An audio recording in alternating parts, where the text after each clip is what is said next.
জাতীয় পার্টি কোন চাপে নির্বাচনে এসেছিল দলটিকে তা পরিষ্কার করতে হবে। জাতীয় পার্টির চেয়ারম্যান জি এম কাদেরের বক্তব্যের প্রেক্ষিতে এমনই প্রশ্ন ছুড়ে দিলেন আওয়ামী লীগের সাধারণ সম্পাদক ওবায়দুল কাদের। শনিবার জাতীয় পার্টির বর্ধিত সভায় জি এম কাদের বলেন, প্রত্যক্ষ এবং পরোক্ষ চাপের কারণে দ্বাদশ জাতীয় সংসদ নির্বাচনে অংশ নিতে বাধ্য হয়েছিলেন তারা।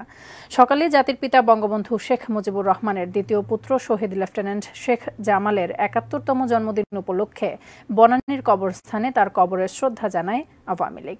এ সময় দলটির সাধারণ সম্পাদক বলেন, বঙ্গবন্ধুর পরিবারকে নিশ্চিহ্ন করতেই ৭৫-এর ১৫ই আগস্টের এই হত্যাকাণ্ড।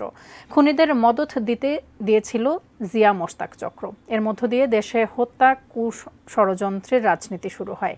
তিনি আরও বলেন, শেখ হাসিনা দেশে ফিরে হত্যা, এবং ষড়যন্ত্রের রাজনীতি বন্ধ করে উন্নয়ন এবং অগ্রগতির ধারার সূচনা করেছেন।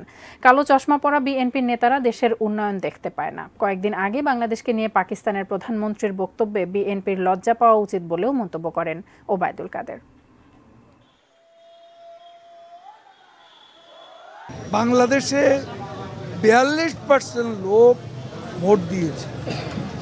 ভোটের দিন খুন খারাপি কোনো কিছুই হয়নি, ফ্রি অ্যান্ড ফেয়ার ইলেকশন হয়েছে।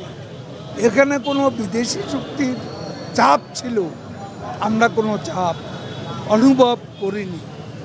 তিনি কোন কারণে, কার চাপে ইলেকশনে এসেছেন সেটা তাকেই পরিষ্কার করে বলতে